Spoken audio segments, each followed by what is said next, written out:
کلمہ توحید لا الہ الا اللہ یہ اسلام کی بنیاد ہے، یہ اسلام کا بیس ہے، یاد رکھیے۔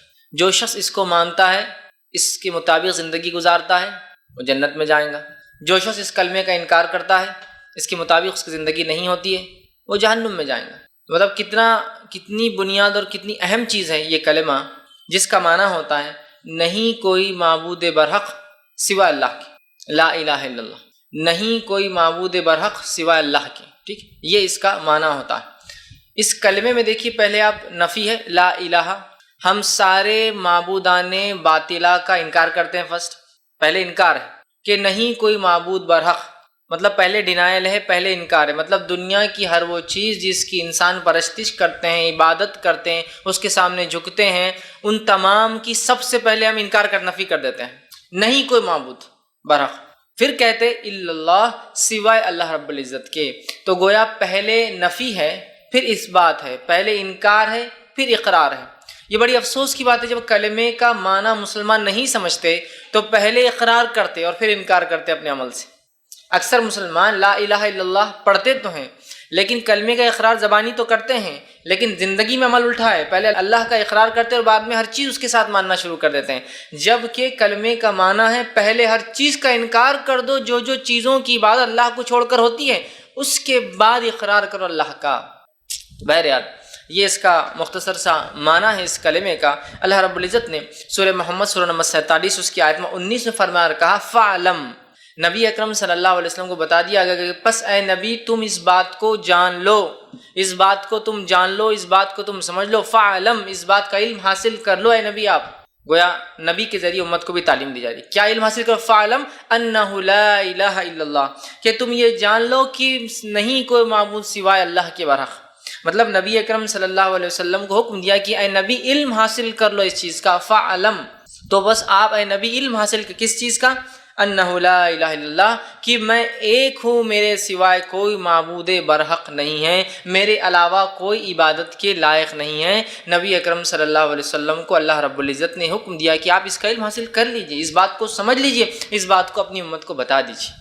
اور گویا ہمیں بھی آیت کہتی فَعْلَمْ، دیکھیے اللہ پر ایمان لانے سے پہلے علم ضروری ہے، اسی لیے پہلے کہا فَعْلَمْ، علم حاصل کر لے، انہ لا الہ الا اللہ، کیا علم حاصل کر لے؟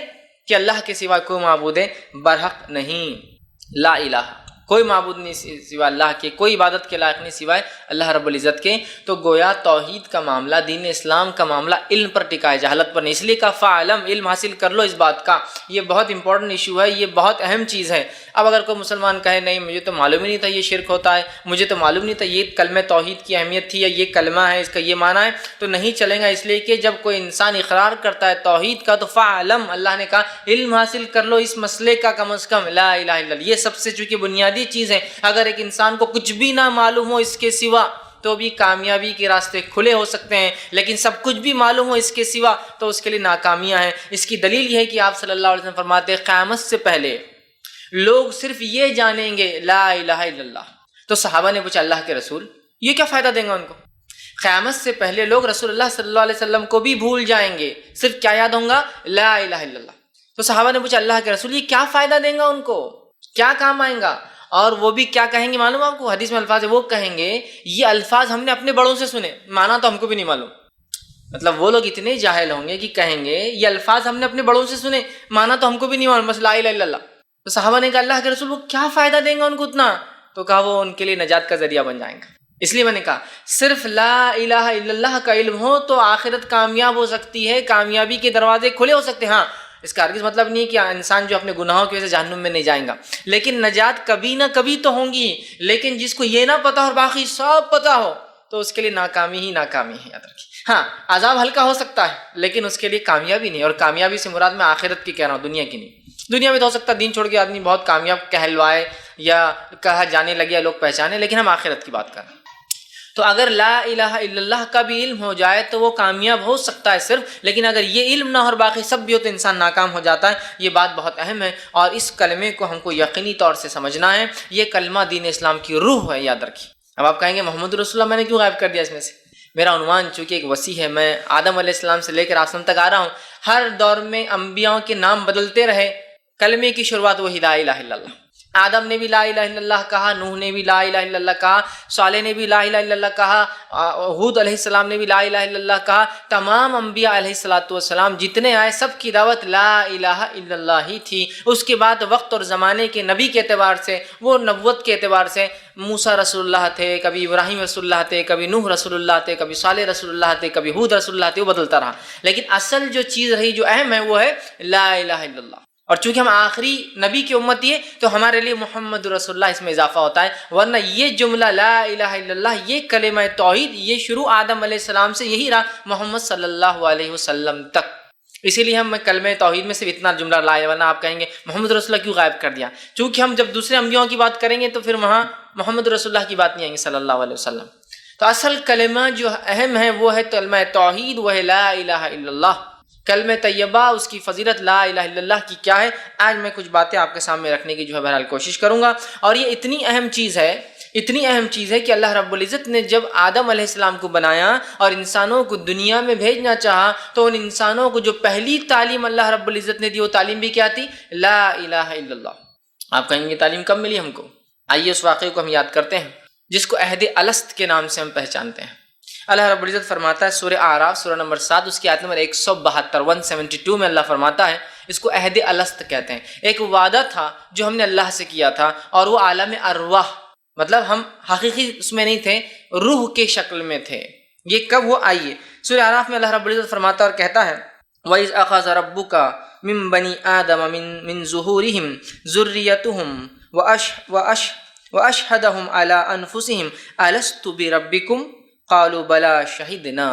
اللہ رب العزت فرماتا اور کہتا ہے وَإِذْ أَخَذَ رَبُّكَ، اور تم یاد کرو جب تمہارے رب نے نکالا آدم کی پشت تھے اس کی پوری ذریت جو دنیا میں آنے والی ہے۔ ایک مقام تھا عالم ارواح جس کو کہتے ہیں، ایک مقام تھا، اللہ رب العزت نے آدم علیہ السلام کو بلایا اور ان کی پشت پیٹھ پر ہاتھ پھیرا تو سارے ہی اولادیں جو ان سے پیدا ہونے والی تھی نکل کر آ گئی اور کھڑے ہو گئی، اور اسی شکل میں حدیث میں آتا جس شکل میں دنیا میں آج ہم ہیں، سب کھڑے ہو گئے۔ پورے لوگ انسان جو آدم علیہ السلام سے پیدا ہونے والے تھے، آدم علیہ السلام کے بعد سے لے کر آخری بچہ جو دنیا میں آنے والا ہے، سب کو اللہ نے نکالا، ذریتہم، ساروں کو نکالا ان کی پیٹھ سے، اور کہا وَأَشْهَدَهُمْ، اور پھر ان سے گواہی دلائی اور ان سے پوچھا عَلَىٰ أَنفُسِهِمْ، تاکہ وہ گواہ رہے اپنی نفسوں پر روز قیامت، خود سیلف وٹنس بنے اپنے آپ پر۔ کیا پوچھا ان سے؟ أَلَسْتُ بِرَبِّكُمْ، کیا میں تمہارا رب نہیں ہوں؟ اس کو عہد الست اس لیے کہتے ہیں، أَلَسْتُ بِرَبِّكُمْ، کیا میں تمہارا رب نہیں ہوں؟ تو ساروں نے کہا، ہم لوگوں نے، بلا شہیدنا، ہم سب نے گواہی دی تھی وہاں، اللہ ہاں تو ہی رب ہے۔ کافر ہو، فاسق ہو، فاجر ہو، نبی ہو، رسول ہو، نیک ہو، صالح ہو، شہداء ہو، ولی ہو، سب جمع تھے ایک جگہ، چور ہو، اچکا ہو، زانی ہو، ڈاکو، جیسے من سب جمع تھے۔ سب کو اللہ نے پوچھا کیا میں تمہارا رب نہیں ہوں؟ ہم سب نے گواہی دی۔ تو گویا اللہ رب العزت نے جو سب سے پہلی گواہی ہم سے لی، ہم کو اپنے خلاف وٹنس بنایا، وہ کیا تھی؟ اللہ ایک۔ الست بربکم، کیا میں، تو اسی لیے عہد الست کہتے ہیں اس کو، کیا میں تمہارا رب نہیں ہوں؟ ہم سب نے کہا اللہ تو ہمارا رب ہے۔ تو گویا کلمہ توحید کی اہمیت تو یہ ہے کہ ہم سب سے گواہی وہاں لے لی گئی اس تعلق سے۔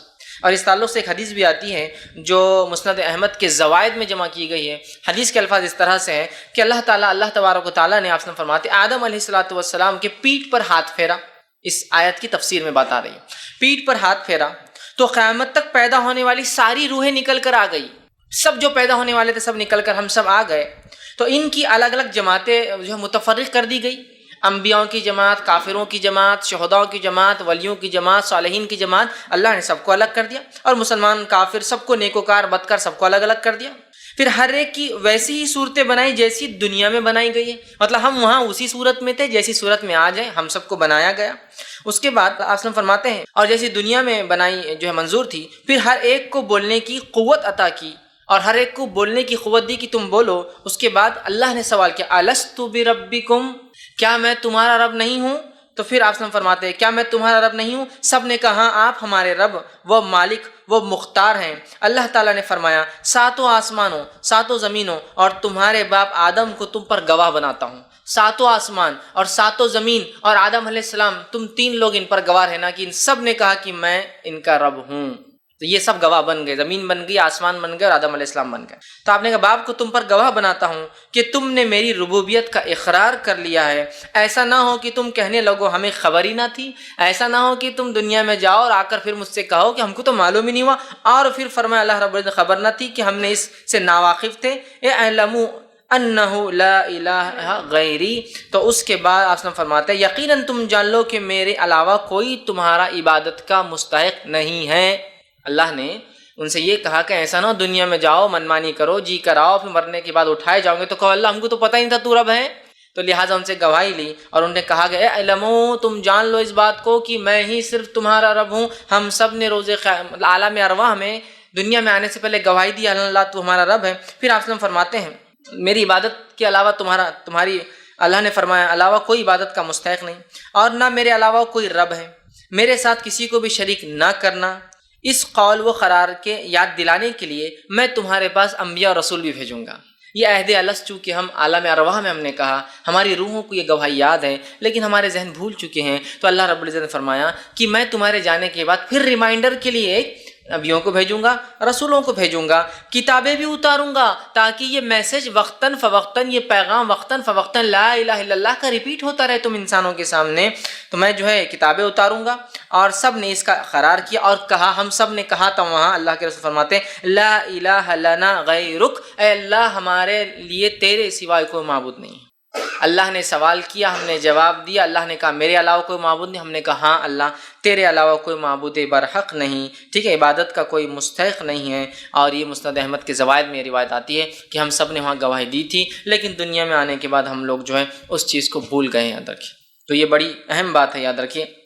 اور اللہ رب العزت نے اس بات کو قرآن میں یوں بھی دہرایا، سورہ انبیاء سورہ نمبر 21 اس کی آیت نمبر 25 میں، اور فرمایا اور کہا وَمَا أَرْسَلْنَا مِن قَبْلِكَ مِن رَسُولٍ إِلَّا نُوحِي إِلَيْهِ أَنَّهُ لَا إِلَهَ إِلَّا أَنَا فَاعْبُدُونِ، کہ آپ سب کو فرمایا گیا اور کہا گیا وَمَا أَرْسَلْنَا مِن قَبْلِكَ، اے نبی آپ سے پہلے کوئی رسول ایسے نہیں آئے جن کی طرف ہم نے یہ وحی نہ کی ہو لا الہ الا، ٹھیک، کہ ہم نے یہ وحی نہ کی ہو انہ لا الہ الا، کہ اس اللہ کے سوا کوئی معبود برحق نہیں، کوئی عبادت کے لائق نہیں، انا فاعبدون، تو تم صرف اور صرف میری ہی عبادت کرو۔ یہ پیغام دے کے پھر انبیاء اور رسول آتے رہے اور ساروں کا پیغام یہی تھا لا الہ الا اللہ۔ اب لا الہ الا اللہ تو یہ ایک چیز تھی جو کبھی نہیں بدلی، انبیاء کے اعتبار سے کلمے کا دوسرا حصہ پارٹ بدلتے رہا، جیسے آج ہم جو پڑھتے ہیں لا الہ الا اللہ محمد رسول اللہ، تو ہر زمانے میں لا الہ الا اللہ آدم رسول اللہ ہوئے ہوں گے، نوح رسول اللہ ہوئے ہوں گے، صالح رسول اللہ، ہود رسول اللہ ہے نا، ابراہیم رسول اللہ، اسماعیل رسول اللہ، اور اسحاق رسول اللہ، اور یعقوب رسول اللہ، اور یوسف، اور یہ بدلتا رہوں گا، لیکن لا الہ الا اللہ یہ پیغام سارے انبیاءوں کا ایک ہی تھا، لا الہ الا اللہ۔ یہ بڑی اہم چیز ہے، یاد رکھیے۔ اس کلمہ توحید کو ہم کبھی کبھار بہت معمولی سمجھتے ہیں، بس ٹھیک، یہ کلمہ توحید بڑا ہی اہم ہے، اس کو نہ صرف زبان سے کہنا ہے، سچے دل سے مان کر اس کے مطابق زندگی گزارنا ہے۔ اس لیے کہ اگر کوئی کہے کہ قفل چابی سے کھلتا ہے تو چابی بغیر دانت کی نہیں ہوتی ہے، مطلب کلمہ اگر ہم پڑھتے ہیں تو صرف پڑھنا نہیں ہے، اس پہ عمل کرنا ہے، اس سے کچھ کنڈیشن ضرور ہوں گے اس پہ، ورنہ آج تو کیا معاملہ لا الہ الا اللہ اور پھر کیا ہے اللہ کے علاوہ بھی جھک رہے ہیں۔ یقیناً میرا عنوان آج شرک نہیں ہے، ورنہ آپ کو اگر شرک سننا ہے تو کیا یہ بھی شرک ہے، میں نے اس پہ بہت تفصیلی گفتگو کی تھی، شرک کیا ہے اور کیا یہ بھی شرک ہے، آپ اس کو بہرحال دیکھ سکتے ہیں، عنوان اپلوڈ بھی ہو چکا ہے یوٹیوب پر۔ بہرحال تو بہرحال کلمے کا دوسرا حصہ، کلمے کا پہلا جز کامن رہا، برابر رہا، لا الہ الا اللہ ہر کسی کے دور میں، انبیاءوں کے اعتبار سے بہرحال دوسرا جملہ بہرحال بدلتا رہا ہے، ٹھیک۔ اب جو شخص اس کلمے کو مان لے، لا الہ الا اللہ، اس کے تقاضوں کو پورا کر کے عمل کر کے زندگی گزار لے، دخل الجنہ، وہ تو جنت میں چلا گیا۔ جو اس کلمے کا انکار کر دے اور گناہ اور معصیت میں زندگی گزارے تو یقیناً وہ کہاں جائیں گا، جہنم، اس کے لیے ہمیشہ کا عذاب ہوں گی۔ تو اس کلمے کی ذرا اہمیت ہی سمجھ لیں، اقرار کر لیا تو جنت واجب، انکار کر دیا تو جہنم واجب، اقرار کر لیا تو ہمیشہ کی نعمتیں، انکار کر دیا تو ہمیشہ کی آگ، بس اتنا سمجھ لیں آپ تو بات واضح ہو جائیں گی، کتنا اہم کلمہ ہے، کتنی اہم چیز ہے، اس کے کتنے تقاضے ہوں گے کہ جو جنت دلا رہا ہے اس کا انکار کرنے والا جہنم میں جا رہا ہے، تو یہ کلمہ کتنا اہم ہوگا، اس کو ہم معمولی اور مذاق نہ سمجھیں بلکہ اس کے تقاضوں کو سمجھ کے اپنے زندگیوں کو ہم جو ہے گزارنے کی کوشش کریں۔ اس لیے کلمے کا پڑھنا صرف پڑھنا نہیں، ہم جب کلمہ پڑھتے ہیں تو ہم اقرار کرتے ہیں کہ اللہ کی عبادت کریں گے، اس کی بندگی کریں گے، اس کے ساتھ کسی کو شریک نہیں کریں گے، جو وہ کہیں گا ہم کریں گے، جن چیزوں سے وہ روکیں گے ہم رک جائیں گے، جو وہ چاہیں گا اس کی چاہت ہماری چاہت، جو وہ نہ چاہیں گا اس کی جو چیز وہ چاہتا نہیں وہ ہماری جو ہے نا چاہت، ہماری ناپسند جو اس کی ناپسند، گویا ہم اپنے آپ کو سپرد کر دیتے کلمہ پڑھ کے اللہ کے جانب۔ لیکن افسوس کی بات ہے ہم میں سے اکثر مسلمان کلمہ تو پڑھتے ہیں یہی، لیکن اپنے نفس کو سپرد نہیں کرتے اللہ کی، بلکہ کلمہ پڑھنے کے بعد بھی اپنی نافرمانی اور اپنے تقاضوں کو اللہ کے سامنے رکھتے ہیں۔ بزنس کریں گے تو ایسا کیسے چلیں گا، یہ سب نہیں ہوگا، فلاں جائیں گے تو ایسا کیسے ہوگا، یہ ہوگا، ہماری عورتیں فلاں کریں گی تو ایسا کیسے پردہ کر سکتی ہے۔ ہم اپنے تقاضوں کو اللہ کے سامنے رکھتے کلمہ پڑھنے کے بعد، جبکہ کلمے کا تقاضا ہے جب ایک رب کو مان لیا تو اس کی ہر چیز کو ماننا، من اور ان، جوں کا توں، ڈاٹ بائی ڈاٹ، ایک نقطہ بھی ہے تو اس کو جیسے کہ تیسے ہم کو ماننا ہے اور اپنی زندگیوں کو ڈھال دینا ہے، گزار دینا ہے، اپنی زندگی اس کے مطابق رکھنا ہے ہمیں یاد رکھنا۔ تو یہ کلمہ معمولی نہیں ہے، صرف پڑھ لینا کافی نہیں ہے، اس کے تقاضوں کو پورا کرنا بھی اتنا ہی ضروری ہے، یاد رکھیے۔ اور جس نے اس کو پڑھ لیا پھر سچے دل سے، مان لیا سچے دل سے، تو بس اس کے لیے تو جو ہے کامیابی ہی کامیابی ہے، اور جس نے انکار کر دیا اس کے لیے یاد رکھیے ناممکن ہے کہ پھر وہ کبھی جنت میں جا سکے۔ اور جس شخص نے اس کو یقین کر لیا، اس کے مطابق عمل کر لیا تو بس کامیابی ہے، ورنہ اس کے لیے ناکامی ہے۔ اب آئیے اس کلمے کی فضیلت کے تعلق سے کچھ باتیں آپ کے سامنے رکھتا ہوں۔ اس کے فضائل خود اس کی اہمیت خود بخود واضح کر دیں گے، اہمیت بھی شامل ہو جائیں گی فضائل کے ساتھ ساتھ، ٹھیک کہ جب میں اس کے فضائل رکھوں گا تو اس کی اہمیت تو پتہ ہی چلیں گی، لیکن اس کے فوائد، یہ کلمہ کیا کیا فائدے ساتھ میں لاتا ہے، ہم اس کو دیکھنے کی بہرحال کوشش کریں گے۔ بہت سارے لوگ اس کلمے کا ورد کرتے ہیں، ورد پڑھتے ہیں بار بار، لیکن افسوس کی بات ہے یہاں کلمہ بھی چالو ہے لا الہ الا اللہ، اور اسی کے بازو شرک بھی چالو ہے کنٹینیو۔ یہاں کلمہ پڑھے لا الہ الا اللہ اور پھر اللہ کے علاوہ کسی اور کو پکارا جا رہا ہے، یہاں کلمہ پڑھے لا الہ الا اللہ اور دوسروں کے معاملات پہ، دوسروں کی غیر شرعی باتوں پر بھی راضی ہے، یہاں کلمہ لا الہ الا اللہ اور پھر یہاں اذان بھی ہو رہی ہے اور نماز کو نہیں جا رہے ہیں، عبادت کو نہیں جا رہے اور پڑھ رہے لا الہ الا اللہ۔ تو گویا کلمہ تو پڑھ رہے ہیں، ورد تو کر رہے ہیں، اپنے لیے ذخیرہ سمجھ کے خوب اس کو جمع کر رہے ہیں، لیکن افسوس ہے اس کے تقاضوں کو پورا نہیں کر پا رہے ہیں۔ جو یہ کلمہ چاہتا ہے وہ نہیں کر پا رہے، تو کیا کامیابی مل سکتی ہے؟ نہیں ملیں گی کامیابی، یاد رکھیں جب تک اس کلمے کے تقاضوں کو بھی ویسا ہی پورا نہ کیا جائے جیسا اس کلمے کو دل سے ہم پڑھ رہے ہیں، بلکہ اس کے تقاضے بڑے اہم ہیں، اس لیے کہ اسلام میں کوئی بھی چیز صرف اگر یہ خالی کلمہ پڑھ دینا کامیابی کی ضمانت ہو جاتی، صرف کلمہ پڑھنا ہی کامیابی کی ضمانت ہو جاتی تو مشرکین مکہ کو آپ سے لڑنے کی اور اختلاف کرنے کی وجہ ہی نہیں تھی۔ پھر سب بولتے لا الہ الا اللہ، ٹھیک ہے ہو گیا محمد، خوش ہو گئے تم، چلو جو کرنا ہے کرو۔ خالی پڑھنا ہی کافی ہو جاتا تو کیا ہی بات تھی، مشرکین مکہ بھی قبول کر لیتے۔ اور افسوس کی بات ہے مشرکین مکہ اس کلمے کے تقاضوں کو آج کے مسلمانوں سے زیادہ جانتے تھے۔ جب اللہ کے رسول نے مشرکین مکہ کو، ابو جہل کو اور بڑے بڑے سرداروں کو کہا قولوا لا الہ الا اللہ تفلحون، کہہ دو صرف اتنا جملہ ہے عرب کے سرداروں، لا الہ الا اللہ، نہیں کوئی معبود برحق سوا اللہ کے، تفلحون، کامیاب ہو جاؤں گے، سکسیسفل ہو جاؤں گے دنیا اور آخرت میں۔ آگے فرمایا تملک العرب والعجم، عرب کے تو مالک اللہ نے تمہیں بنا ہی دیا ہے، عجم کو بھی تم کو اللہ دے دیں گا۔ مطلب کلمہ توحید پڑھنے سے، اس پر عمل کرنے سے نہ صرف آخرت کا فائدہ ہوتا ہے، دنیا بھی ملتی ہے۔ قولوا لا الہ الا اللہ تفلحون تملک العرب والعجم، عرب تو تمہارا ہی ہے، عجم بھی تمہارا ہو جائے گا۔ اس دعوت سے یہ بات پتہ چلتی ہے جس نے اس کلمے کو پڑھا، سچے دل سے تھاما، اللہ نے دنیا بھی دی اور آخرت بھی دیں گا اس کو۔ تو اب مشرکین مکہ کے لیے کیا مشکل تھی، ہم مسلمانوں کے لیے کتنا آسان ہے، لا الہ الا اللہ ہو گیا۔ مشرکین مکہ بھی چاہتے تو کہہ دیتے لا الہ الا اللہ، چلو محمد تم نے کہا ہم نے پڑھ دیا، لیکن مشرکین مکہ اس کلمے کے تقاضوں کو جانتے تھے، لا الہ، نہیں کوئی معبود، محمد کی دعوت صلی اللہ علیہ وسلم یہ ہے ساروں کا پہلے انکار کرو، فرسٹ ڈینائل، ہر کسی کو رد کرو، پھر اس کے بعد ایکسیپٹ کرو، پھر قبول کرو الا اللہ، اور ہم سے 360 چھوٹتے نہیں ہیں یہ۔ اب مسلمانوں کے لیے کیا ہے، لا الہ الا اللہ اور پھر جھکاوا کہیں اور ہے، لا الہ الا اللہ اور پھر مانگ رہا کسی اور سے، لا الہ الا اللہ اور اولاد کسی سے طلب کی جا رہی ہے، لا الہ الا اللہ اور مشکل میں کسی کو پکارا جا رہا۔ مسئلہ یہ ہے نا، مشرکین مکہ اس کے تقاضوں کو، افسوس کی بات ہے، ہم سے زیادہ اچھے جانتے تھے کہ یہ کلمہ صرف کلمہ نہیں، یہ کلمے کے پیچھے کئی کنڈیشنز لاگو ہے۔ آپ کہیں گے کلمے میں تو لکھا ہوا نہیں ہے سب چیزیں، ارے بھائی میرے، میں ایک مثال دیتا ہوں، ایک انسان نکاح کرتا ہے، نکاح کے دن وہ کہتا ہے کہ قاضی صاحب پوچھتے کیا تم کو قبول ہے، تو وہ لڑکی کہتی ہاں قبول ہے، اور لڑکا کیا کہتا ہے ہاں قبول ہے، اتنا ہی جملہ ہے نا، اب اگر شادی کے بعد لڑکی بولے میرا خرچہ اور لڑکا بولے میں نے تم کو قبول کیا تھا، خرچہ تھوڑی قبول کیا تھا، شادی کے دن مجھے کہلوایا لگایا تھا قبول ہے، میں نے تھوڑا خرچہ، جب اس نے ایک بار کہا قبول ہے تو خرچہ بھی قبول ہے، اس کا نان و نفقہ بھی قبول ہے، اس کے بچے بھی قبول ہے، اس کے ساتھ زندگی، ہر چیز آٹومیٹیکلی امپلائی کنڈیشن لاگو تھے۔ اسی طرح جب ہم کہتے لا الہ الا اللہ تو کئی کنڈیشنز آٹومیٹیکلی لاگو ہو جاتے ہیں، ہم کنڈیشنز کو ہٹا کے صرف سمجھ رہے لا الہ الا اللہ کافی ہے بس۔ اگر میں کہوں ایک چابی سے تالا کھولتا ہے تو چابی بغیر دانت کی نہیں ہوتی، اس میں کچھ کنڈیشنز ہوتے ہیں، تو جب لا الہ الا اللہ کی بات کنڈیشن اپلائیڈ، تو مشرکین مکہ کو معلوم تھا کنڈیشن یہ سب کا انکار کرنا پڑے گا، آباء و اجداد کو چھوڑنا پڑے گا، جو تو ان کے طور طریقے کو، 360 معبودوں کو اور اپنی پوری خواہشات کو محمد کی لائے ہوئے شریعت کے مطابق ڈالنا ہوگا، جو ہم سے ہونے والا نہیں، لہٰذا انکار۔ ہمارے لیے کتنا آسان ہے، لا الہ الا اللہ اور منمانی کر رہا ہے، کلمے کا پڑھنے والا اللہ کے علاوہ کسی کے سامنے جھک رہا ہے، یہ بڑی سوچ کی بات ہے، تو مشرکین مکہ سمجھتے تھے۔ اب آئیے اس کلمے کی فضیلت کیا ہے، کلمہ طیبہ کی فضیلت جو ہے اس کی سب سے پہلے 1 2 3 4 ایسی گنتی میں رکھوں گا، اور انشاءاللہ آج ہم کم و بیش 17 فضیلت اس کے دیکھیں گے، 17۔ پہلی فضیلت کلمہ طیبہ کی اہمیت بھی شامل ہے، فضیلت لیکن زیادہ ہے، فضائل جاننے سے ہمیں جو ایک ابھار ملتا ہے، ایک اس چیز کی طرف لگاؤ بڑھتا ہے اور انسان ڈٹ کر وہ عمل کرتا ہے۔ آئیے پہلی فضیلت کیا ہے، جس کی موت اس کلمے پر ہو جائے وہ جنت میں جائیں گے، یہ پہلی فضیلت ہے اس کلمے کی، لا الہ الا اللہ کی فضیلت، سبحان اللہ، پہلی فضیلت یہ ہے جو یہ پڑھ لے جنت میں جانے والا ہے، بس۔ پڑھ لے کا معنی پھر سمجھ رہے نا آپ، کنڈیشن اور اپلائیڈ، پڑھ لے مطلب اس کے تقاضوں کو پورا کرے، اس کے مطابق زندگی گزار لے، جنت میں جائیں گا۔ آئیے پہلی چیز، رسول اللہ صلی اللہ علیہ وسلم فرماتے ہیں، صحیح بخاری کی روایت، آپ نے فرمایا اور کہا ما من عبد قال لا الہ الا اللہ، جب کوئی بندہ یا ایسا کوئی بندہ نہیں ہے جو یہ کہتا ہے لا الہ الا اللہ، نہیں کوئی معبود برحق سوا اللہ کے، آپ نے ثم مات علی ذالک، اور اسی پر اس کی موت آ جاتی ہے جو وہ کہہ رہا تھا کہ نہیں کوئی معبود سوا اللہ کے، برحق سوا اللہ کے، ذالک الا دخل الجنہ، تو وہ سیدھا جنت میں چلا جائیں گا۔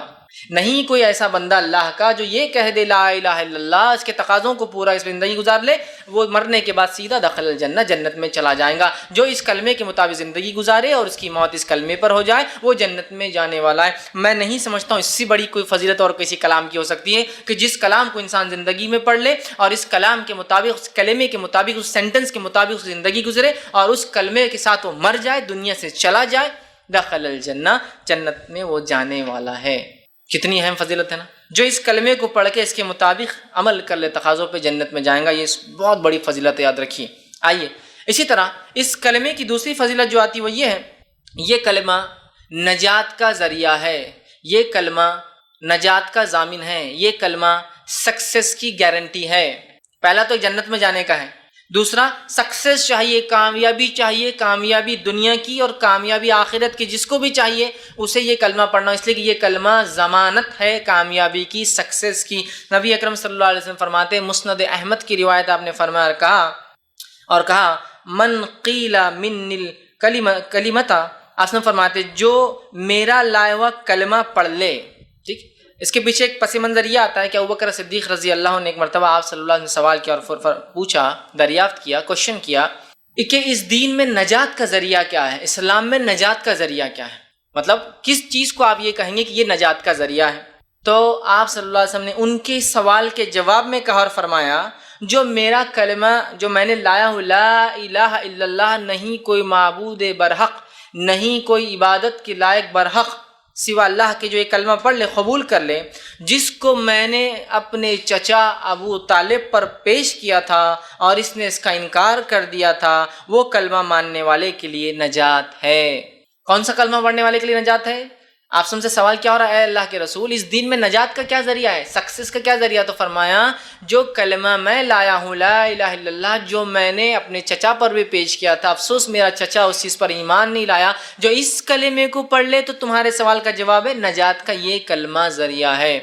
کلمہ توحید لا الہ الا اللہ، کلمہ طیبہ لا الہ الا اللہ، کلمہ شہادت لا الہ الا اللہ نجات کا ذریعہ ہے۔ نہیں کوئی معبود برحق، کی تو عبادت تو بہت ساری چیزوں کی لوگ کر رہے ہیں نا، اس لیے ہم کہہ رہے ہیں نہیں کوئی معبود برحق، وہ عبادت تو کرتے ہیں لوگ چیزوں کی لیکن وہ برحق نہیں ہے، وہ صحیح نہیں ہے، سوا اللہ، سمجھ رہا؟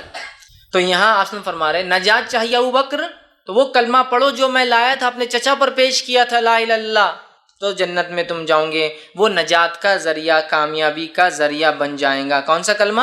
جو آپ صلی اللہ علیہ وسلم نے اپنے چچا کے اوپر جو ہے پیش کیا تھا. ٹھیک.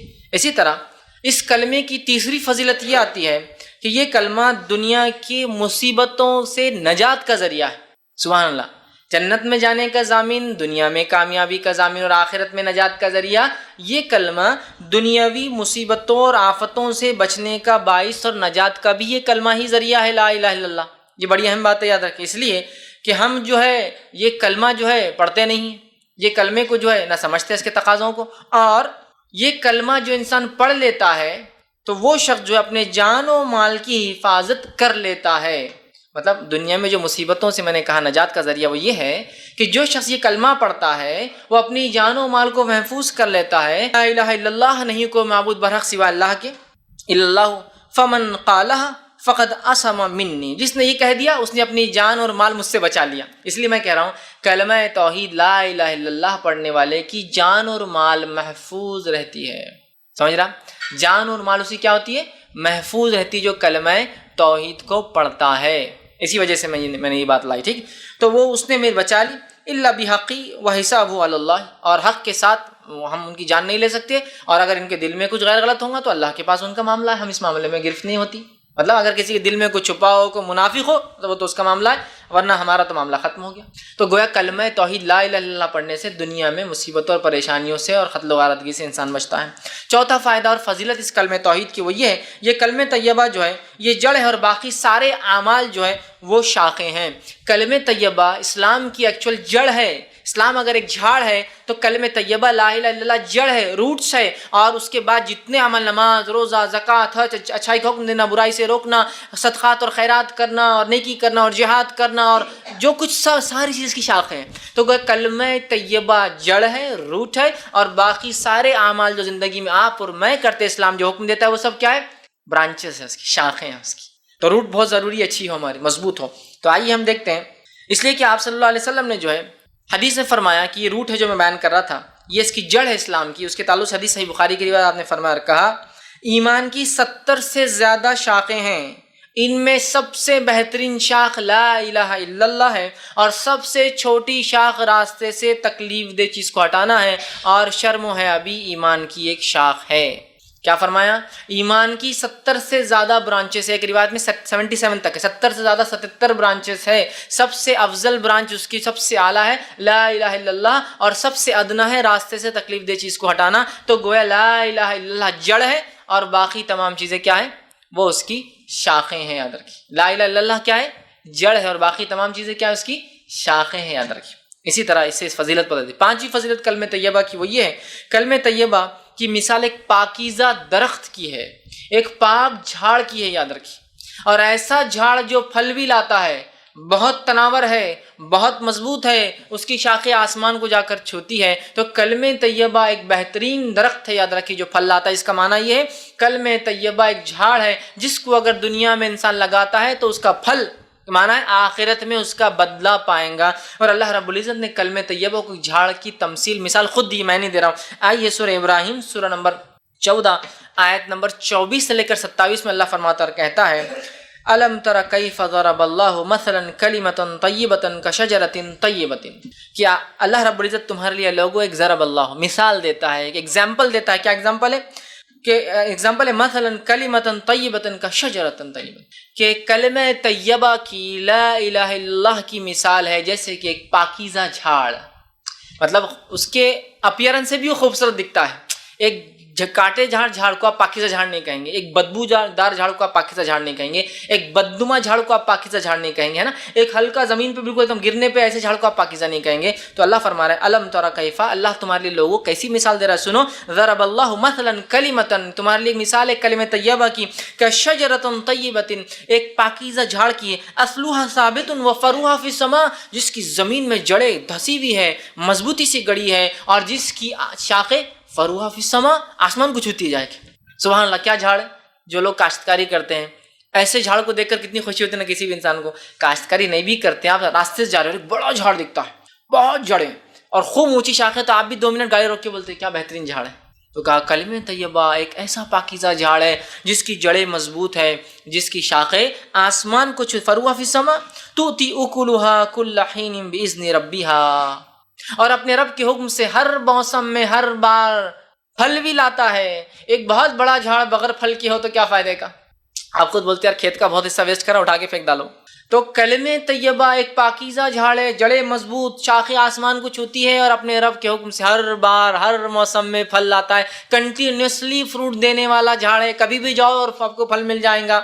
یہ کلمہ طیبہ سمجھیے آپ، ایک جھاڑ سے مثال، جھاڑ کے کتنے فائدے اٹھاتے ہیں آپ۔ کچھ جھاڑ کو اگر پتے نہ ہو، شاخیں نہ ہو، تو آپ جڑ سے فائدے اٹھاتے ہیں، اس کی چھال سے فائدے اٹھاتے ہیں۔ کئی کھانوں میں چھالیں استعمال ہوتی ہے، کئی دواؤں میں چھالیں استعمال ہوتی ہے۔ اس کی شاخیں بڑی ہو تو آپ کاٹ سکتے ہیں، پھر وہ بڑھیں گی، اس کے پھل آتے ہیں تو اس جھاڑ کی آپ خدمت کریں گے، اس کے پھل سے آپ پیسہ کمائیں گے۔ کلمہ طیبہ سوائے نفع کے اور کچھ نہیں دینے والا ہے ہم کو، اس لیے جھاڑ کی مثال، چونکہ جھاڑ کا ہر پارٹ جو ہے نفع بخش ہوتا ہے۔ بتائیے آپ جھاڑ کا کون سا پارٹ نفع بخش نہیں ہے؟ جڑیں نکل رہی ہے تو کبھی کوئی دانت اس سے مانج رہا ہے، کبھی کوئی دوا بن رہی ہے، کبھی کسی چیز میں استعمال ہو رہا ہے نا، کبھی چھالیں ہو رہی ہے تو آپ کھانے میں ڈال رہے ہیں۔ دار چینی کیا ہے؟ وہ بھی ایک چھال ہے، بہت سے لوگ مختلف کھانے سے بناتے ہیں۔ لکڑی نکل جائے تو جلانے میں کام آتی ہے، کشتیاں بنتی ہے، دکان بنتے ہیں، گھر بنتے ہیں، مکان بنتے ہیں، سامان بنتا ہے۔ اگر پتے ہیں تو جانور ہمارے کھا کے فائدہ اٹھاتے ہیں، پھول لاتا ہے تو خوشبو ہوتی ہے، دوائیں بنتی ہے، کیا کچھ نہیں ہوتا۔ اس طرح پھل لاتا ہے تو پھل بیچ کے نفع کمایا جاتا، پھل کھا کے فائدہ اٹھایا جاتا، پھل سے بیج نکلتے، بیج سے اور جھاڑ لگایا جا سکتا ہے۔ جھاڑ کبھی بھی نفع بخش ہوتا ہے، کسی بھی صورت میں سوکھا جھاڑ بھی ٹوٹ کے پڑا ہے تو بھی کام کا، اس لیے کہ جلانے میں کام آتا ہے۔ تو کلمہ طیبہ پڑھنے والے کو کبھی نقصان نہیں ہوگا، اس لیے کہ وہ ایک ایسی چیز کو مان رہا ہے جو ایسا درخت ہے جس کی زمین کے اندر جڑیں گڑی، آسمان کو اس کی شاخیں چھوتی ہے۔ اور خاص بات تو یہ ہے پھلدار بھی ہے، اگر اتنا بڑا درخت بھی پھل نہ لائے تو آدمی بولتا ہے اکھاڑ دو، دوسرا کچھ لگا دو، چھوٹا پھلدار ہوگا۔ پھل بھی لاتا ہے ایوری سیزن، ہر موسم میں۔ آگے اللہ نے فرمایا بِإِذْنِ ربی، اللہ کے حکم سے لاتا ہے۔ وَيَضْرِبُ اللَّهُ الْأَمْثَالَ لِلنَّاسِ لَعَلَّكُمْ يَتَذَكَّرُونَ، اللہ ہے مسلمانوں، اے لوگوں تمہارے لیے مثال بیان کرتا ہے، ٹھیک ہے، تاکہ تم غور و فکر کرو، نصیحت حاصل کرو، یتذکرون، سوچو اس پر۔ کیسی مثال ہے کلمہ طیبہ کی؟ آئیے آگے۔ وَمَثَلُ كَلِمَةٍ خَبِيثَةٍ كَشَجَرَةٍ خَبِيثَةٍ اجْتُثَّتْ مِنْ فَوْقِ الْأَرْضِ مَا لَهَا مِنْ قَرَارٍ، اور کلمہ خبیثہ کی، لا الہ الا اللہ کے خلاف جتنے کلمے ہیں جو شیطان کی طرف سے ہوتے ہیں، اللہ نے فرمایا مَثَلُ كَلِمَةٍ خَبِيثَةٍ كَشَجَرَةٍ، کہ کلمہ شیطان کے کلام کی، کلمہ لا الہ الا اللہ کی جتنی باتیں اس کے علاوہ کہی جا رہی ہے، ان کی مثال ایسی ہے کشجرۃ خبیثۃ، اور بہت برے جھاڑ کی، جس کو دیکھنا بھی نہیں، کشجرۃ طیب، اس کو دیکھنا بھی پسند ہے، کلمہ طیب، یہ برا جھاڑ جس کو دیکھنا بھی ہے نا، کچھ جھاڑوں کو آپ کو دیکھتے لگتا ہے ان کو دیکھنا بھی اچھا نہیں، بات دیکھتے کاٹے آنکھ پہ آ رہے، اتنا گندا جھاڑ ہے نا، تو بیکار جھاڑ ہے وہ۔ تو کہا اس کی مثال بیکار جھاڑ کی ہے، اور آگے فرمایا اس کی جڑیں بھی اندر نہیں جاتی تھی، کھوکھلی ہے پوری زمین پہ اکھڑی ہوئی، جس کو دیکھ کر ہی آپ کو لگ رہا ہے یہ کچھ ٹکنے والا جھاڑ نہیں ہے، زیادہ آندھی طوفان مصیبتوں میں کام نہیں آنے والا، اس کو سہارا لینا بولے تو یہ اپنے اوپر گرنے والا ہے۔ اور وہ قرار بھی نہیں ہے، وہ ایسا جھاڑ ہے کہ کبھی بھی گر سکتا ہے، آپ کو دیکھ کر اس کی جڑوں کی ڈھیل ایسا لگ رہا ہے کبھی بھی گر سکتا ہے۔ اللہ فرمایا ما لہا من قرار، رک بھی نہیں سکتا ہے۔ تو یہ یاد رکھیے، یہ دو کلام کی اللہ رب العزت نے جو ہے مثال دی۔ تو کلمہ طیبہ ایک ایسا جھاڑ ہے، لا الہ الا اللہ ایک ایسا جھاڑ ہے جس کی شکل، صورت، لذت، خوشبو اور نفع انسان اٹھا سکتا ہے، دیکھتے ہی سمجھ میں آ رہا ہے۔ دوسرا فائدہ، اس کی جڑیں زمین کے اندر مضبوطی سے جمی ہے، جس کی وجہ سے انسان کو پتا ہے کہ آندھی اور طوفانوں میں یہ جھاڑ ہماری مدد کرے گا، یہ ہم پر گرنے کے بدلے ہم اس کے سپورٹ میں جا سکتے ہیں۔ تیسرا فائدہ، اس کی شاخیں آسمانوں کو چھوتی ہے، بلند پھیلی ہوئی ہے، مطلب بہت بڑا جھاڑ ہے۔ اور چوتھی اور سب سے اہم چیز ہے، یہ جھاڑ پھل بھی لانے والا، یہ کلمے پہ جس نے عمل کیا آخرت میں فائدہ بھی اٹھانے والا۔ یہ چار فائدے ہوں گے اس کلام کو۔ اور شیطان کے کلمے کو ماننے کی بہرحال وہ بالکل غیر مضبوط، دیکھتے ہی گھن آنے والی ہے، کبھی بھی گر سکتا ہے، مطلب اس کو خود سپورٹ کی ضرورت ہے، یہ کوئی مضبوط جھاڑ نہیں۔ تو کلمہ طیبہ کو جس نے مان لیا، ایک مضبوط جھاڑ کی اس کی مثال ہے، اور کلمہ طیبہ کے علاوہ جتنی چیزیں وہ بیکار ہے۔ چھٹا فائدہ، خبر میں استقامت، خبر میں مضبوطی دینے والے کلمے تھے، سبحان اللہ۔ مرنے کے بعد جو مر جائے اس پہ پڑھ کے جنت میں جانے والا ہے، جو اس کے مطابق رہے، اپنی جان و مال کی حفاظت کر لی۔ اب خبر میں بھی مضبوطی، خبر میں اکیلے ہوں گے ہم، کیا ہوں گا، ہے نا، اکیلے انسان۔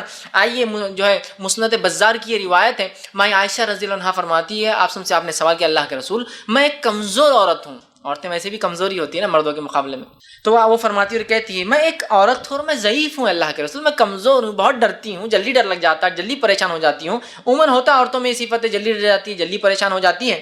تو ماں عائشہ رضی اللہ عنہا نے بھی وہی سوال کیا اللہ کے رسول، میں ایک عورت ہوں، بہت جلدی پریشان ہو جاتی ہوں، اور جب جو ہے مرنے کے بعد خبر کے اندر جو ہے جب میں جاؤں گی اور منکر نکیر آئیں گے تو میرا کیا حال ہوگا، جبکہ میں اکیلے ہوں گی منو مٹی نیچے۔ آپ اندازہ لگائیے، یہ ایک ہال ہے، اس ہال سمجھو کہ رات میں پروگرام ہو رہا ہے، اور اللہ نہ کرے لائٹ چلی جائے، عورتیں بھی اوپر بیٹھی، اچانک لائٹ چلے گئی، اور باہر کوئی چاندنی رات بھی نہیں، بدلی آئی گی، بادل ہے خوب، اور لائٹ چلے جائے تو کیسی تھرتھراہٹ چھوٹ جاتی ہے نا۔ معلوم ادھر بھی عورتیں بیٹھی, ادھر بھی عورتیں بیٹھی, ادھر بھی مرد بیٹھے, ادھر بھی مرد بیٹھے, لیکن ادھر کا بیٹھنے والا آدمی ادھر والے کو چپک جاتا آ کر, ہے نا. لائٹ جاتے ہی ایک عورت دوسرے عورت کا ہاتھ پکڑ لیتی, وہ خود جھنڈلا کہہ رہے چھوڑو ہم خود پریشان لائٹ جانے سے, ہے نا, خوف ڈر. حالانکہ ہم 100 لوگ بیٹھے ہیں, ہم 50 لوگ بیٹھے ہیں اور لائٹ چلے اندھیرے ڈر. تمہیں عائشہ کری اللہ کے رسول خبر منو مٹی نیچے, ساتھ کوئی نہیں ہے, لوگوں نے مٹی ڈال دی تو ایک روشنی آنے کی بھی جگہ نہیں, ایک ٹمٹپانے والا چھوٹا دیا بھی نہیں ہے, اور میں ایک ضعیف کمزور عورت, اور جب منکر نکیر میرے سامنے آ جائیں گے اور آ کر پوچھیں گے من ربو کا, میں کیا جواب دوں گی. ایک روایت میں آتا صحابہ نے کہا اللہ کے رسول یہ منکر نکیر اتنی خوفزدہ حالت میں آئیں گے, زمین کو اپنے دانتوں سے پھاڑتے ہوئے آئیں گے, جن کے دانت بیلوں کی سینگوں کے اتنے ہوں گے, آنکھیں بڑی بڑی اور لال ہوں گی, اور گرجدار آواز میں زمین کو پھاڑ کر آئیں گے. انداز لگا کیسی مخلوق, اور کہیں گے من ربو کا, اور جن کی آواز کڑکتی بجلی جیسی ہوئی. کڑکتی بجلی سے تو اچھے لوگ گھبرا جاتے جب بغیر کڑکے, تو ہے نا, آواز کڑکتی بجلی جیسا, من ربو کا. صحابہ نے کہا ہم تو پتھر کے بت بن جائیں گے, مٹی کے بت, مطلب ہماری تو کیفیت نہیں ہوگی بولنے کی. یہ ہماری عائشہ نے بھی یہ سوال کیا کہ ہم تو جم جائیں گے, ہم تو کچھ نہیں کہہ پائیں گے. تو آپ صلی اللہ علیہ وسلم نے یہ آیت تلاوت کی جو سورہ ابراہیم سورہ نمبر 14 آیت نمبر 27 تھی. اللہ نے فرمایا یثبت اللہ الذین آمنوا بالقول الثابت فی الحیاۃ الدنیا وفی الآخرۃ ویذل اللہ الظالمین ویفعل اللہ ما یشاء. یہ آیت تلاوت کی جو سورہ ابراہیم سورہ نمبر 14 کی آیت 27 تھی. کیا فرمایا آپ صلی اللہ علیہ وسلم نے, یثبت اللہ الذین آمنوا بالقول الثابت, اللہ رب العزت مومنوں کے قدم کو جما دیں گا قول ثابت سے. اور قول ثابت سے مراد کیا ہے, اس سے پہلے کی آیت گزر چکی ہے, 27 سے پہلے 26 اور 25 اور 24 ہم نے پڑھی. وہی کلمہ طیبہ کی مثال ایک مضبوط جھاڑ سی ہے جس کی جڑیں زمین میں ہے, اس کے بعد کی آیت ہے بالکل. یہ 24 25 26 وہ آیتیں تھی, اور یہ 27ویں آیت. کیا فرمایا کہ اللہ کلمہ طیبہ سے مومنوں کے قدم جما دیں گا. یثبت, تو کلمہ طیبہ خبر میں آ جانے والا ہے, اسی وجہ سے ہم مضبوط ہوں گے. اور جس کے کلمہ طیبہ مضبوط نہیں تھا, کلمہ توحید کمزور تھا, خبر میں وہ جواب نہیں دے پائیں گا, اس کے پیر کانپنے لگ جائیں گے. تو انہوں نے کہا میں تو ڈر جاؤں گی کہ عورت ہوں میں. تو کہا یہ قول سے, کلمہ طیبہ سے اللہ جنبی قول ثابت فی الحیات الدنیا, اور اس کلمے سے تمہیں صرف آخرت میں نہیں دنیا کی زندگی میں اللہ تمہیں جما دیں گا, فی الآخرت, اور آخرت کی زندگی میں جما دیں گا. ویذل اللہ الظالمین, اور اللہ تعالیٰ ظالموں کو گمراہ کر دیتا ہے. ویفعل ما یشاء, اور اللہ جو چاہتا ہے وہ کرتا ہے. سبحان اللہ. کلمہ طیبہ ہی وہ کلمہ ہے جو قبر میں جمانے والا ہے. اس کے تقاضوں پر جس نے زندگی گزاری, جو یہ کلمہ چاہتا تھا وہ کیا, بس وہ تو کامیاب. قبر میں بھی یہ کلمہ فائدہ دینے والا ہے, اس بات کو یاد رکھیے. عثمان بن عفان رضی اللہ عنہ سے ایک روایت ہے, یہ جو سنن ابو داؤد کی روایت ہے. حضور صلی اللہ علیہ وسلم جو ہے میت کو دفنانے سے جب فارغ ہوتے ہیں تو وہاں ٹھہر جاتے اور کہتے اپنے بھائی کے استقامت کے لیے, اس کے قدم جمنے کے لیے, اس کے سوال جواب میں آسانی کے لیے, اور اس کے استغفار, اس کے لیے مغفرت کی دعا کرو. سوال و جواب میں آسانی کے لیے دعا کرو اور استغفار کرو. تو گویا حکم دیا گیا دعا کرنا چاہیے میت کے لیے کہ اللہ اس کے سوال جواب میں آسانی کے دفنانے کے بعد, اور اس کے جو ہے استغفار, اس کے گناہوں کو معاف کرے. یہ ہمیں کرنا چاہیے, یاد رکھیے, یہ بات بڑی اہم چیز ہے, یاد رکھیے. اسی طرح جو ہے 7واں فائدہ ہے, جامع ترمذی کی روایت ہے, اور 7واں جو فائدہ ہے, بہرحال 7واں جو فائدہ ہے اس کلمے کا, اس کی فضیلت ہے, یہ سب سے بہترین ذکر ہے. آپ صلی اللہ علیہ وسلم نے فرمایا کہا, جامع ترمذی کی روایت ہے, حدیث کے الفاظ اس طرح سے آپ نے فرمایا کہا, آپ نے فرمایا تمام ذکر میں سب سے افضل ذکر لا الہ الا اللہ ہے, اور تمام دعاؤں میں سب سے افضل دعا الحمدللہ ہے. سب سے افضل ذکر کیا ہے, لا الہ الا اللہ. اس سے افضل کوئی ذکر نہیں, کوئی ذکر نہیں, یاد رکھ لیجیے. لا الہ الا اللہ سب سے افضل ذکر ہے. ہم اپنی زندگی کا معمول بنا دیں, لا الہ الا اللہ, لا الہ الا اللہ, اٹھتے بیٹھتے سوتے جاگتے کھاتے پیتے آتے جاتے, بس ایک ورد لگا رہے زبان پہ, لا الہ الا اللہ, لا الہ الا اللہ, لا الہ الا اللہ. سب سے بہترین ذکر لا الہ الا اللہ, سب سے بہترین دعا الحمدللہ.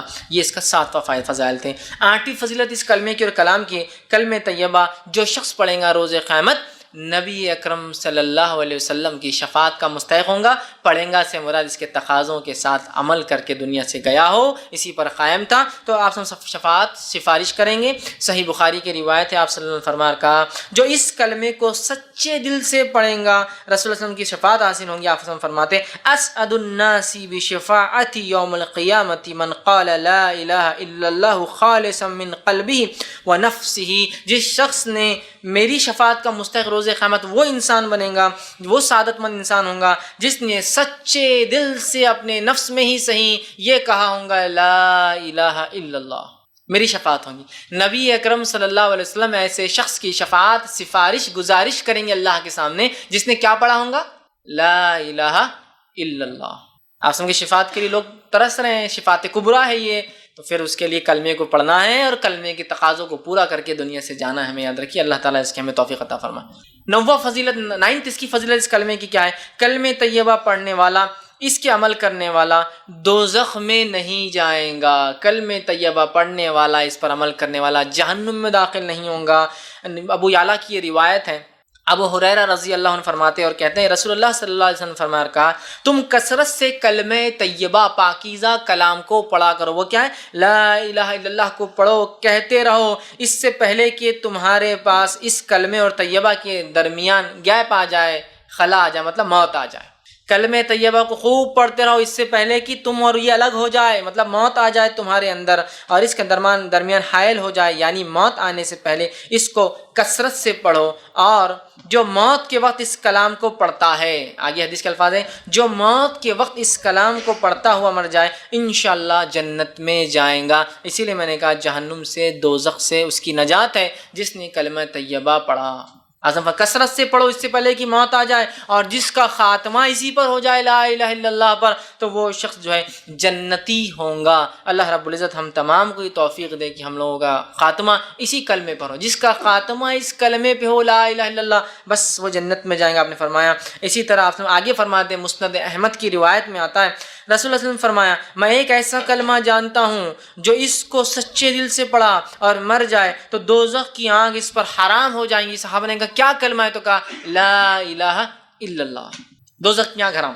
یہ کلمہ بڑا اہم کلمہ ہے، یاد رکھیے. ہمیشہ اللہ سے حسن خاتمہ کی دعا ہم کرتے ہیں تو یہ دعا ضرور کرے کلمے سے ہمارا جو خاتمہ ہو. کلمے سے مراد لا الہ الا اللہ. بڑی اہم چیز ہے. جس کا خاتمہ ہو گیا بس جنت میں چلا گیا. ایک روایت میں جس کی شروعات پہلا کلام اس کی زندگی کا لا الہ الا اللہ ہو اور جس کا خاتمہ لا الہ الا اللہ پہ وہ جنت میں جائیں گا. اب ظاہر سے تو پہلی بار جب کوئی کہیں گا تو بچوں کو بہت تربیت دینا پڑے گی کہ پہلی بار بولے تو ممی ڈیڈی چاچا پھپھا یہ وہ بولنے سے پہلے کیا بولے؟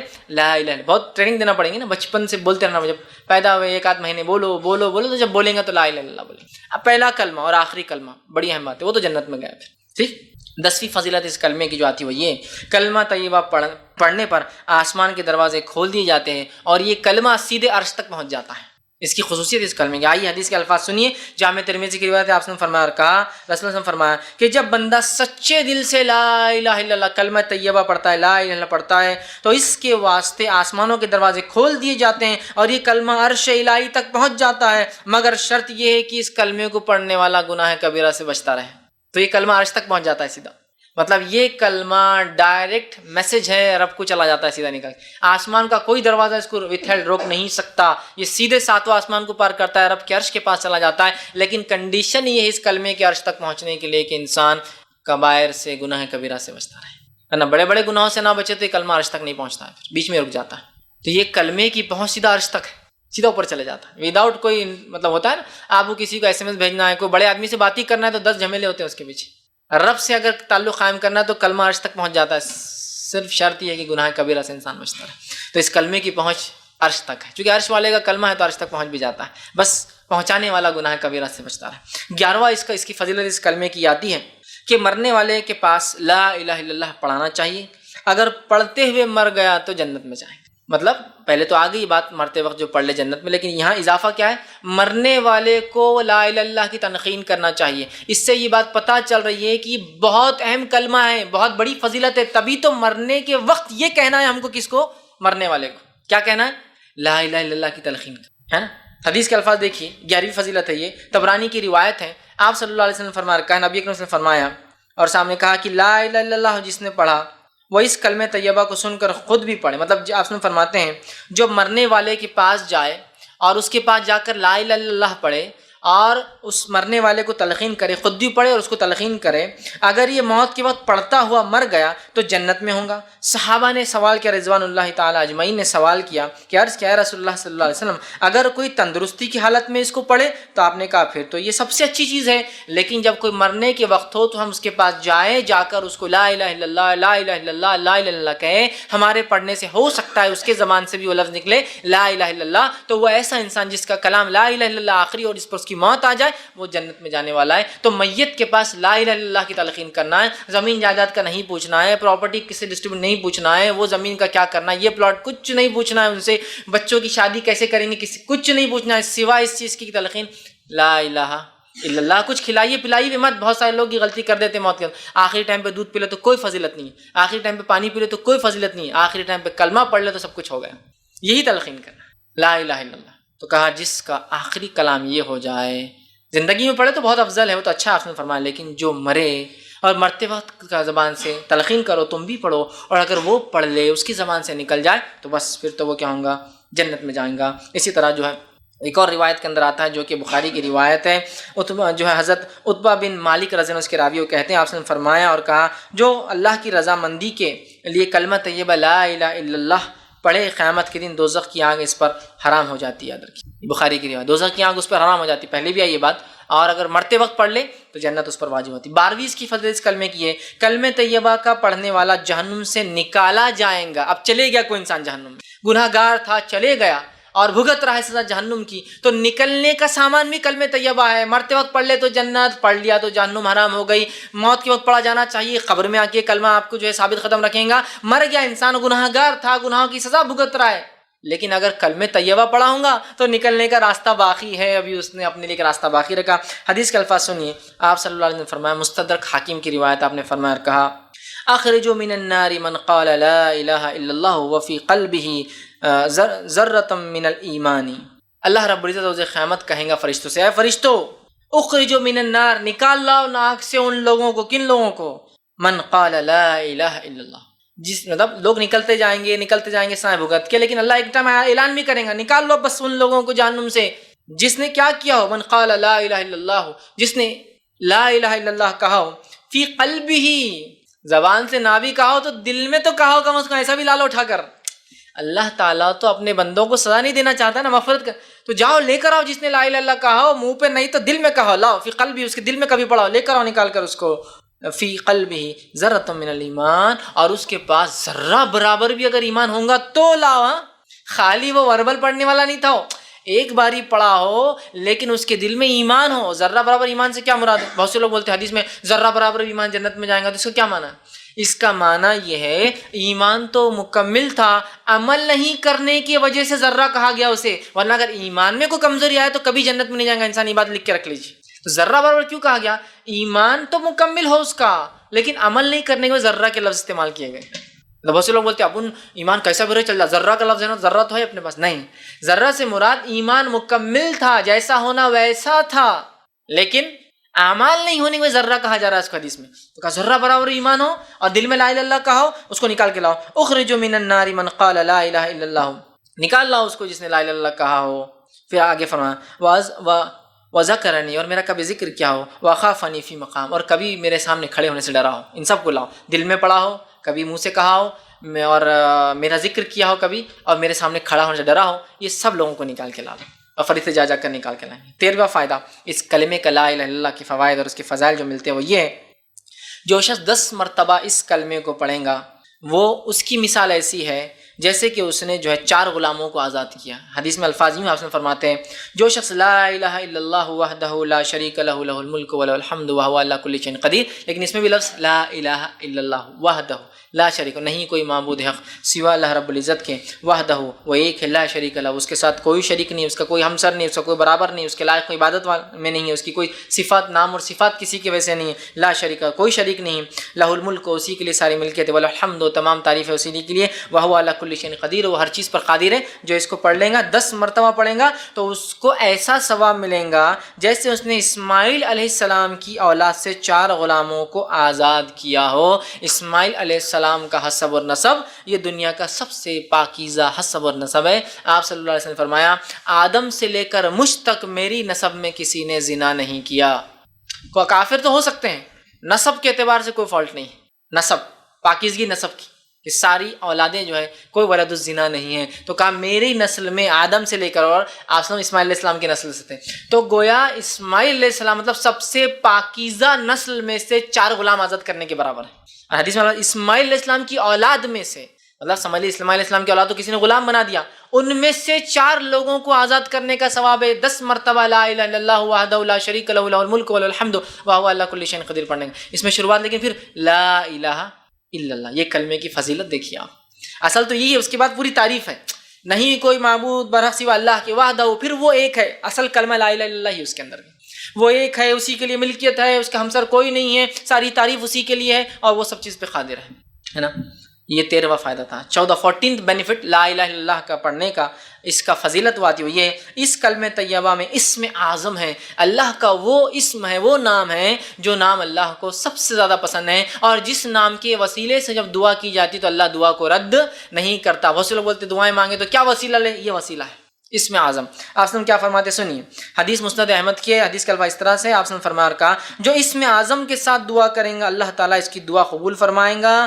جو حضرت اسماء بنت یزید جو ہے رضی اللہ عنہا جو ہے فرماتی کہ آپ نے فرمایا کہ اللہ کا اسم اعظم بڑا نام ان 2 آیتوں میں ہے، جو اسم اعظم کے ساتھ دعا کریں گا اللہ اس کی دعا کو رد نہیں کریں گا۔ پھر اسماء بنت یزید رضی اللہ عنہا فرماتی ہے کہ آپ صلی اللہ علیہ وسلم نے فرمایا ان 2 آیتوں میں اللہ کا اسم اعظم ہے، ان 2 آیتوں میں جو اللہ کے اسم نام ہے، اس نام کے وسیلے سے کوئی دعا مانگے تو اللہ دعا رد نہیں کرتا۔ پہلی آیت کون سی؟ سورہ بقرہ سورہ نمبر 2 آیت نمبر 163 163 میں اللہ نے فرمایا وَإِلَٰهُكُمْ إِلَٰهٌ وَاحِدٌ لَا إِلَٰهَ إِلَّا هُوَ الرَّحْمَٰنُ الرَّحِيمُ۔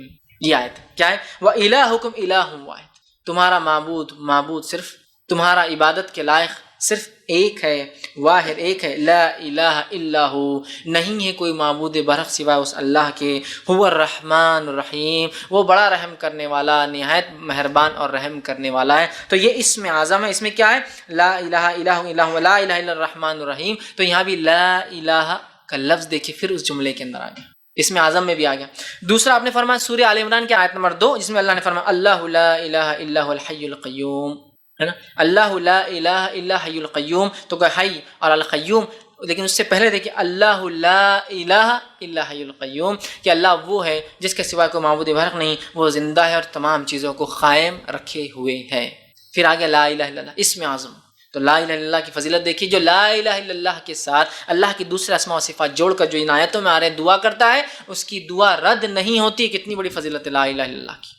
آئیے اسی طرح جو ہے لا الہ الا اللہ کی 15ویں فضیلت، کلمہ توحید کی 15ویں فضیلت، کلمہ طیبہ کی 15 فضیلت کیا ہے؟ وہ یہ کلمہ طیبہ مشکل کشائی اور قاضی الحاجت ہے۔ مشکل کشائی، پریشانی، حاجت روائی کے لیے اس کلمے کو پڑھنا چاہیے۔ آئیے حدیث کے الفاظ اس طرح سے ہیں، اور یہ حدیث مسند احمد کی ہے۔ حضرت سعد رضی اللہ عنہ فرماتے اور کہتے ہیں رسول اللہ صلی اللہ علیہ وسلم نے فرمایا حضرت ذُنُّون سے مراد یونس علیہ السلام، ٹھیک، آپ فرماتے اور کہتے ہیں حضرت ذُنُّون یونس علیہ السلام نے مچھلی کے پیٹ میں اللہ سے ایک دعا کی، اگر وہ یہ دعا نہ کرتے تو مچھلی قیامت تک یونس کو لے کر وہیں سمندر میں گھومتی رہتی۔ اگر یونس علیہ السلام یہ دعا نہ کرتے تو قیامت تک وہ مچھلی ان کو پیٹ میں لے کر گھومتی رہتی۔ اور وہ کیا دعا تھی جو مشکل کشائی میں جو یونس علیہ السلام نے کی؟ لا الہ الا انت سبحانک انی کنت من الظالمین، یہ دعا تھی جو انہوں نے کی، ہے نا۔ بہت سے لوگ اس کو آیت کریمہ بولتے ہیں، جلالی آیت بولتے ہیں۔ یہ آیت جو ہے ہر بار پڑھنا، کریمہ ہے مطلب کرام، مطلب جس کی وجہ سے اللہ کرم کرتا ہے، جلالی مطلب اللہ رب العزت اس آیت کے پڑھنے کے بعد جلال میں آ جاتا ہے، دعاؤں کو سنتا ہے، یہ معنی ہوتا ہے۔ بہرحال تو اگر یونس علیہ السلام نے کیا دعا کی تھی؟ لا الہ الا انت سبحانک انی کنت من الظالمین، لا الہ الا انت، نہیں کوئی معبود برحق ہے اللہ سوائے تیرے، سبحانک تیری ذات پاک ہے کہ میں نے خطا کی کہ بغیر سوچے سمجھے، بغیر تیرے فیصلے کی یہ سوچا قوم اب گناہ کریں گے تو عذاب آئیں گا، اور نکل آیا سبحانک تیری ذات پاک ہے، انی کنت من الظالمین، اللہ میں ہی یقیناً خطا کاروں میں سے، میں نے غلطی کی کہ تیرے حکم کے بغیر چلا آیا۔ یونس علیہ السلام نے کیا غلطی کر لی تھی؟ خطا کیا تھی ان کی کہ جب قوم کو دعوت دی، لگا کہ قوم ایمان نہیں لائیں گی، بادل آئے جو عذاب کے تھے، یونس علیہ السلام کو لگا کہ اب بادل اب عذاب لانے والے، اور بغیر اللہ کے حکم کے نکل کے چلے گئے۔ جبکہ ہوا کیا؟ قوم یونس ایک ہی قوم ہے پورے قرآن میں جس نے عذاب کو پہچان لیا کہ عذاب ہے، باقی ساری قومیں غرق ہو گئی۔ جیسا کہ سمود کے پاس ہوا، ارے یہ ہوا تو فائدے لانے والی، پالینیشن ہوگا، کیڑے آئیں گے، جھاڑ لگیں گے، وہ یہ سوچ رہے ہیں۔ کسی نوح علیہ السلام کے پاس بادل آئے تو ڈرے بارش ہوگی، کھیتی باڑی ہونے والی، وہ سوچ رہے ہیں۔ یونس علیہ السلام کی قوم ایک ہی قوم ہے قرآن میں، جب بادل دیکھے سمجھ گئے عذاب کے ہیں، یہ بادل خوشخبریاں نہیں لائے ہیں، دیکھتے ہی توبہ کر لی۔ ایک ہی قوم ہے جس نے توبہ کی عذاب کو دیکھے، باقی ساری قومیں عذاب کو پہچان نہیں سکی اور ہلاک ہو گئی۔ اب قوم نے توبہ کر لی، یونس علیہ السلام چلے گئے پہلے ہی نکل کے، اللہ نے پھر سزا دی، اس لیے کہ اللہ اپنے نیک بندوں سے تھوڑی بھی خطا پسند نہیں کرتا ہے، سمجھ رہے آپ؟ سب سے اچھے اسٹوڈنٹ سے ٹیچر تھوڑی بھی غلطی پسند نہیں کرتا ہے۔ ایک غلط اسٹوڈنٹ کو تو چھوڑ ہی دیتا ہے، بھائی اس کو چلو ٹھیک ہے معاف کرتے رہیں گے، لیکن ایک سنسیئر اسٹوڈنٹ سے چھوٹی سی مسٹیک بھی برداشت نہیں کرتا ہے۔ تو اللہ رب العزت کے برگزیدہ نبی ہے، تو چھوٹی سی مسٹیک بھی اللہ نے وہ نہیں کی، خطا پکڑ لی کہ آپ جاؤ مچھلی کے پیٹ میں، ڈبا دیا اس کشتی کو جس میں جا رہے تھے، اور آئی مچھلی نگل کے لے گئی۔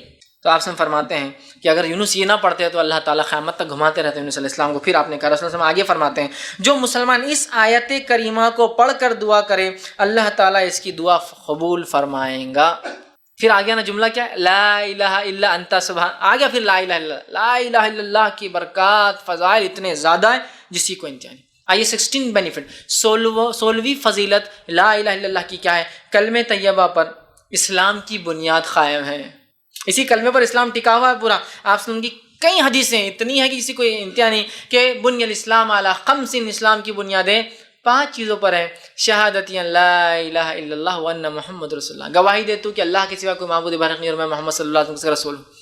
تو کلمہ طیبہ. اور آپ دیکھیے کوئی بھی مسجد میں چارٹ ہوتا ہے شہادت، نماز، روزہ، زکوٰۃ، حج، ایک جھاڑ اس کو 5 پھول بتاتے. بنیاد ہے، فاؤنڈیشن ہے یہ اسلام کی. اور ان 5 میں سے بھی لا الہ الا اللہ سب کا بیس ہے. روزہ بھی تب قبول جب کلمہ صحیح، توحید صحیح. نماز بھی جب قبول جب توحید صحیح. زکوٰۃ بھی جب قبول جب توحید صحیح. سب چیزیں جبھی قبول. حج بھی تبھی قبول جب توحید صحیح. تو یہ بیس ہے. تو کلمہ طیبہ فاؤنڈیشن ہے، بیس ہے اسلام کا. جس کا یہ غلط اس کا پورا اسلام غلط، جس کا یہ صحیح پورا اسلام صحیح. 16 بینیفٹ فضیلت، پورا اسلام اس پر ٹکا ہے. تو کلمہ طیبہ کو معنی کو سمجھنا، اس کے مطابق زندگی گزارنا یہ ہماری ضرورت ہے، ورنہ ہم ناکام کہلائیں گے آخرت میں. یاد رکھیں. 17واں فائدہ اور آخری فائدہ جو آج رکھوں گا اس کی فضیلت کلمہ طیبہ کی، لا الہ الا اللہ کی، وہ کیا ہے؟ کلمہ طیبہ کا وزن بڑا بھاری ہے. اس کی اتنی بڑی فضیلت. آئیے کیا فضیلت ہے کہ موسیٰ علیہ السلام جیسے نبی بھی پریشان ہو گئے جب اس کی فضیلت سنی. آئیے حدیث کے الفاظ اس طرح سے، صحیح ابن حبان کی روایت ہے. نبی اکرم صلی اللہ علیہ وسلم فرماتے ہوئے کہتے ہیں موسیٰ علیہ السلام نے ایک مرتبہ دیکھا سارے ہی لوگ لا الہ الا اللہ کہتے ہیں، میں نبی ہوں، میں کچھ ایکسٹرا کرنا چاہتا ہوں، مجھے کچھ الگ ملنا چاہیے. تو ایک مرتبہ اللہ سے کوشچن کیا، سوال کیا اور کہا اے پروردگار، اے دنیا کائنات کو چلانے والے، آپ مجھے کوئی ایسے کلمہ سکھا دیجئے کہ جس کو پڑھ کر میں آپ کو یاد کرتا رہوں. ان کو کیا لگا وہ نبی ہے، کچھ ہٹ کر پڑھنا چاہیے، نبی نے کچھ ہٹ کر عبادت ہونی چاہیے. تو کہ اللہ کچھ ایسا کلمہ بتاؤ کہ جو کلمے کو میں پڑھوں تو اسپیشل آپ کی عبادت ہو، آپ کو یاد کروں اور اس کے ساتھ دعا مانگا کروں آپ سے، میں اس کلمے کے ساتھ ٹھیک مانگا کروں. اللہ تعالیٰ نے فرمایا لا الہ الا اللہ. موسیٰ لا الہ الا اللہ پڑھو، اگر تم کو میرا ذکر کرنا ہے، سب سے افضل ذکر کرنا اور اس کلمے کے ذریعے دعا مانگنا ہے. تو کون سا کلمہ ہے مانگنے کے لیے؟ لا الہ الا اللہ. اے اللہ تو ہی سب کچھ دینے والا، یہ کلمہ ہے، وسیلہ ہے یہ. تو کہا دعا مانگنا ہے تو اس کلمے کے ذریعے مانگو. اب موسیٰ علیہ السلام نے فرمایا، حضرت موسیٰ علیہ السلام نے کہا، فرمایا یہ تو تیرے سارے ہی بندے کہتے ہیں نا، میں تو اسپیشل چاہ رہا ہوں نا کچھ. سبھی کہہ رہے ہیں، یہ بھی کہہ رہا ہے، وہ بھی کہہ رہا ہے، سبھی کہہ رہے ہیں، میری پوری قوم کہہ رہی ہے، آنے والے لوگ کہیں گے، پچھلے لوگوں نے کہا. میں تو اسپیشل چاہ رہا ہوں کچھ آپ سے، میں تو آپ سے کلام کرتا ہوں نا، کلیم ہوں، تو اسپیشل کچھ دیجیے مجھے. تو اللہ رب العزت نے فرمایا موسیٰ علیہ السلام سے عرض کیا یہ تو تیرے سارے بندے کہتے ہیں. اللہ تعالیٰ نے فرمایا یہی کلمہ پڑھا کر ہے موسیٰ، یہی کافی ہے. موسیٰ علیہ السلام نے کہا کوئی مخصوص چیز بتائیے. لیکن موسیٰ علیہ السلام کی فطرت ضد کرتے تھے اللہ سے، تو کہا نہیں کچھ اسپیشل مجھے چاہیے، اور یہ تو آپ سب بندے پڑھتے ہیں، سارے لوگ پڑھتے ہیں، مجھے اسپیشل چاہیے. تو اللہ تعالیٰ نے موسیٰ علیہ السلام نے کہا نہیں مجھے کچھ مخصوص چیز بتائیے. اللہ رب العزت نے فرمایا اے موسیٰ تم اس کلمے کو معمولی سمجھتے ہو؟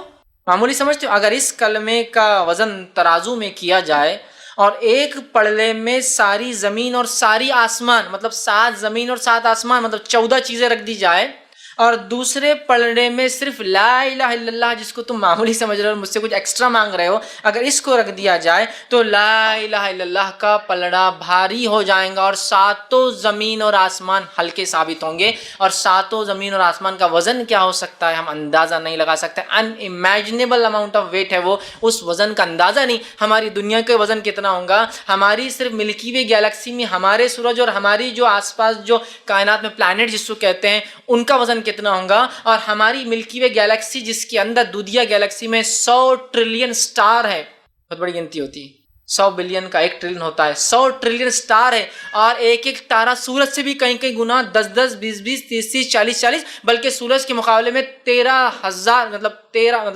1300 بلین ٹائمز اس کا ویٹ زیادہ ہے. مطلب وہ حساب بہت بڑا ہے، یہ ہم کر نہیں سکتے آسانی سے، ہمارے کیلکولیٹر بھی نہیں کرتے، 12 ڈیجٹ سے آگے چل جاتا ہے. یہ ایک ایک اتنا وزنی ہے. یہ صرف ہماری ہے، اور ہماری کائنات جو پہلے آسمان سے پہلے تمام چیزیں، اس کے اندر 300 کھرب ایسی کائناتیں چل رہی ہے جو ہم دیکھ سکتے ہیں، اس کے علاوہ کتنی ہوں گی وہ اللہ ہی بہتر جانتا ہے. یہ سب پہلے آسمان سے پہلے کی بات ہو رہی ہے، ابھی پہلا آسمان باقی ہے، دوسرا تیسرا، تو 7 آسمان اور 7 زمین گویا 14 چیزیں ایک پلڑے میں ہیں ڈال دی جائے، اور صرف ایک پلڑے میں لا الہ الا اللہ ڈال دیا جائے تو موسیٰ یہ پلڑا بھاری پڑ جانے والا. یہ اس کی فضیلت لا الہ الا اللہ کی.